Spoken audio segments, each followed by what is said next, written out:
Kayong mga Adventista ay madalas gumagamit ng mga talata sa lumang tipan upang patunayan ang inyong mga doktrina tulad ng 10 utos at Sabat. Ang batayan ng mga tunay na Kristiyano dapat ay New Testament na. Ayan. New Testament. Madalas yan ang objections din nila sa atin, ano?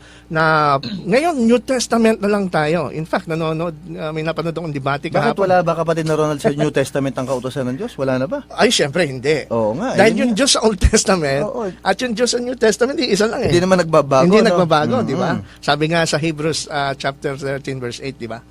Jesus is the same yesterday, today, and tomorrow, and forever. Ngayon, yung pong concept na ito, dito nagkakamali ang maraming tao. Mga kaibigan, siguro, nasanay na lang tayo na marinig natin na ngayon ay nasa New Testament na tayo at wala na tayo sa Old Testament. Yun nga yung sinasabi ko, napanood kong debate kagabi sa Muslim tsaka yung Christian. Sabi ng Muslim, paano nyo man sasabi, salita ng Diyos yung Bible nyo, pagka binasa mo yung Old Testament, yung Diyos ay mahigpit. Pinagpapatay yung mga bata, walang awa, yung rape, yung slavery, yung tinatawag na yung pag-aasawa ng marami, ay pwede. Tapos yung pagpatay sa mga Canaanites, di ba? Kinote pa nga dun si Samsung eh. Yung oo. Parang kino-coach siya na parang suicide bomber. Kino-compare siya sa mga ganun. Oo, kinote pa ng Muslim. Nagpakamatay, no? Kasi, Kinote ng Muslim para siguro ma-justify yung suicide bomber. Sabi nga. na, bakit si Samson? Bakit siya nung siya yung huling bahagi ng buhay niya, di ba? Yung pwede naman siya tumakas. giniba niya. Hindi siya sumamang Oh, mamatay. suicide bombing yun. Ba't sinusuportahan sa Bible? Ang sagot nung Christian, sabi niya, alam nyo, sabi niya, hindi kasi siya Adventist eh. Sabi niya, alam nyo, wala na kami ngayon sa Old Testament. Ang pinangangaral namin ngayon, New Testament. Kaya yung mga sinasabi mo na mga negative, mga masasamang nangyari noon, hindi na pinapractice ngayon sa New Testament. Binago na ni Kristo yan.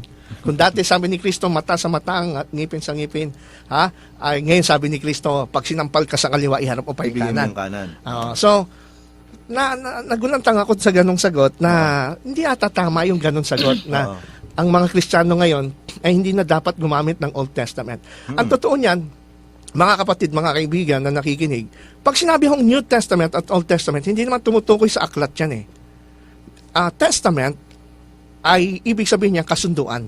Tipanan. Lumang tipanan, lumang kasunduan, o bagong tipanan, o bagong tipan, o bagong kasunduan.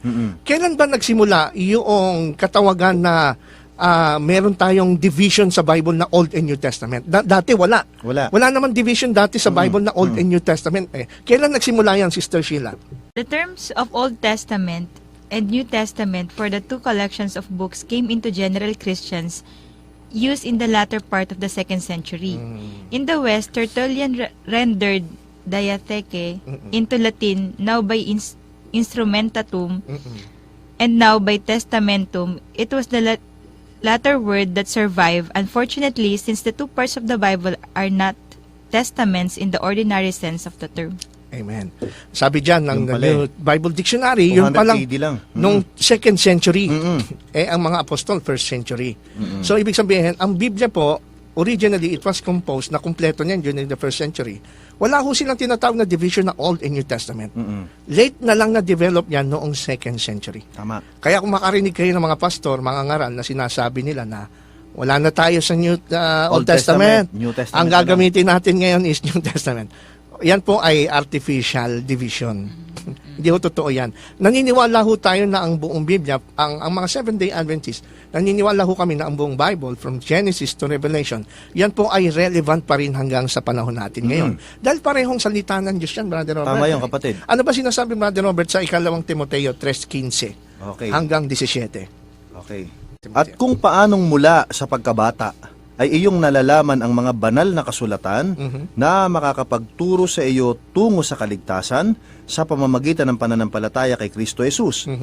Ang lahat ng mga kasulatan ay kinasihan ng Diyos at mapapakinabangan sa pagtuturo, sa pagsasaway, pagtutuwid, at sa pagsasanay sa katwiran, upang ang tao ng Diyos ay maging ganap na sasangkapang lubos sa lahat ng mga gawang mabuti. Maraming salamat. Yan very popular na ginagamit ng mga Christians yan, ano? To prove the inspiration of the Bible. Lahat Brother daw Robert. ng kasulatan. Ngayon, ang tanong natin dyan, ano kayang kasulatan ang tinutukoy dyan ni Pablo? Old Testament ba o New Testament? Old Testament. Old Testament to, Old panahon nila. Testament. Oo. Old Testament. Dahil hindi pa naman nasusulat dito nun yung New Testament. Hindi pa. Hindi pa kompleto yung 27 books ng New Tama. Testament dito. In fact, malalaman natin yan nung may nakausap kami ni Sister Sheila noon sa Luneta. Sabi niya, wala, ngayon New Testament na tayo dahil sa Old Testament hindi pa kilala si Jesus. Sabi ko, paano kung mapatunayan ko sa iyo na si Jesus Christ is sa Old Testament? Pag binasa mo ang Old Testament, ay maliligtas ka dahil pinapakilala din nun ang pananampalataya kay Jesus. Bakit? Sabi sa verse 15 at kung paanong mula sa pagkabata ay iyong nalaman ang banal na kasulatan. At tinutukoy niya ritong mula sa pagkabata, itong si Timoteo. Mula nung bata siya, ay nalalaman niya ang banal na kasulatan na magtuturo tungo saan? Kaligtasan. Sa pamamagitan ng Pananampalataya kay kasi Kristo. yan ang problema ngayon nung mga nagsasabing may division na ngayon ng Old Testament books at New Testament books. Yan ang problema kasi sa Old Testament books pala, tuturuan ka rin ito na sa pamamagitan ng pananampalataya kay Kristo Jesus, masusumpungan mo ang kaligtasan. Hindi naman nagbabago, kapatid, dahil sabi dun sa Genesis 3, sinabi nga na ako ay magiging tupa, binalutan nga ng damit ng tupa, yeah. na magkakatawang tao. Itumutukoy ito kay Kristo. Andun na yung pananampalataya kay Kristo. Kaya yung sinasabi rito, lahat ng kasulatan ay kinasihan ng Diyos at mapapakinabangan sa pagtuturo, pagsaway, pagtutuwid, pagsasanay sa katwiran. Hindi ho ito actually New Testament, no? Ang tinutukoy dito ni Pablo na pinag-aralan ni Timoteo mula pagkabata, ang nag-i-exist pa noon is Old Testament. So, binibigyan diin lang na wag ninyong babaliwalain ang Old Testament. So, ang ibig sabihin nito, mga kaibigan, ang Bible ng mga apostol noon, kagaya nila Pablo, at ang Bible na ginagamit ni Jesus Christ, Old Testament ho. Old Testament. Tama. Kaya, yung mga totoong Kristiyano ngayon, ay dapat hindi ho nagbabaliwala sa Old Testament. Kasi kung mapapansin po ninyo, kahit si Jesus, nung na-encounter niya si Satan sa desert, di ba? Nung matapos siya mabaptize, ilang days siyang 40 days na, tinukso siya ng diablo. Anong sagot ni Jesus Christ? Nasusulat. Nasusulat. Anong kino-quote niya? New Testament ba? Hindi ho, Old Testament ang kino-quote ni Jesus. Kahit si Pablo, kahit nga si Pablo anong sinasabi niya tungkol sa kautusan? Sa Roma 7:7. Ano nga ang ating sasabihin? Ang kautusan ba'y kasalanan? Huwag nawang mangyari. Gayon may hindi ko sana nakilala ang kasalanan kung hindi sa pamamagitan ng kautusan, sapagkat hindi ko sana nakilala ang pag-iimbot kung hindi sinasabi ng kautusan.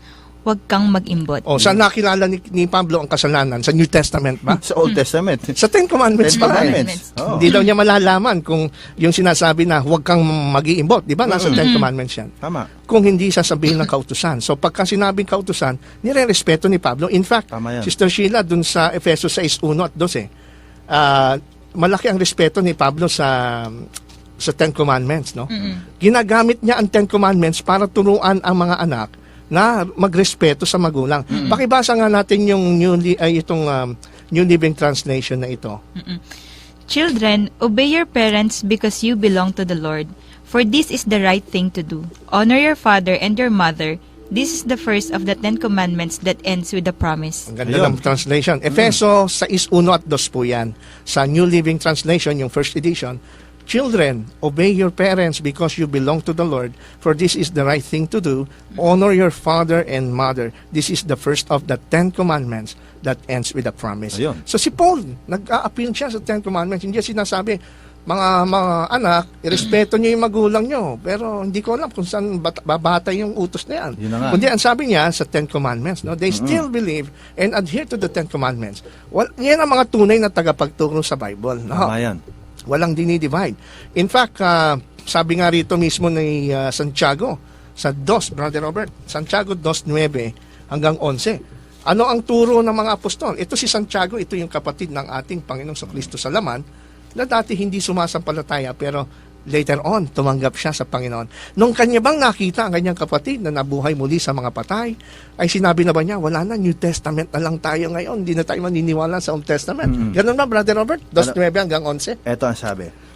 Subalit kung kayo'y nagpapakita ng pagtatangi, ay nagkakasala at kayo'y inilalantad ng kautusan bilang mga lumalabag. Sapagkat sino mang tumutupad ng buong kautusan, subalit lumalabag sa isa ay nagkakasala sa lahat. Sapagkat siya na nagsabi huwag kang mangalunya, ay nagsabi rin huwag kang papatay. Ngayon kung ikaw ay hindi nangangalunya, ngunit pumapatay ka, ikaw ay lumalabag sa kautusan. Kaya't magsalita kayo at kumilos na gaya ng mga taong hahatulan sa pamamagitan ng kautusan ng kalayaan. O, kita mo na, si Santiago mismo, sabi niya, para makaiwas kayo, no? Sa pagkakasala, bilang, o kayo'y malantad sa kautusan bilang lumalabag, dapat consistent kayo. Pag sinabi na huwag kang papatay, huwag ka rin mangangalo niya. Pag sinabi huwag mangangalo niya, huwag kang papatay. Kailangan buo pala, no? Anong ginamit niya? 10 Ten utos yun. Commandments, no? Hindi sila nagsasabi na ano na tayo, wala na tayong Hindi na dapat kailangan to, oo. Kaya po ang mga Seventh-day Adventists, yung tanong sa atin, binanggit ni Sister Sheila, bakit tayong mga Adventists, puro tayo Old Testament? Ginagamit pa natin to prove the Ten Commandments, yung Sabbath, puro tayo. Kasi yun ang paraan ng mga apostol Tama yun. They used the Old Testament. In fact, si Jesus Christ nga, nung kanyang ma-encuentro yung mga Fariseo dito sa Juan 5:46-47, sapagkat kung kayo'y sumasampalataya kay Moises, ay sasampalataya kayo sa akin, sapagkat siya'y sumulat tungkol sa akin. Ngunit kung hindi kayo naniniwala sa kanyang sinulat, paano kayo maniniwala sa aking salita? Ayun. Kung di pa ka naniniwala doon sa Moses o yung Old Testament, paano ka maniniwala Sa kay New Jesus Testament. Christ? Oo. Oo. Tama yun. Kaya po mga kaibigan, para maging tuwid po ang ating pananaw sa kautusan, alisin po natin yung artificial na division between Old and New Testament na wala na tayo sa Old Testament. Para sa mga apostol pala at kay Kristo, hindi kompleto ang pananampalataya mo kay Kristo kung hindi mo tatanggapin ang Old Testament. Tama. No? Ayan.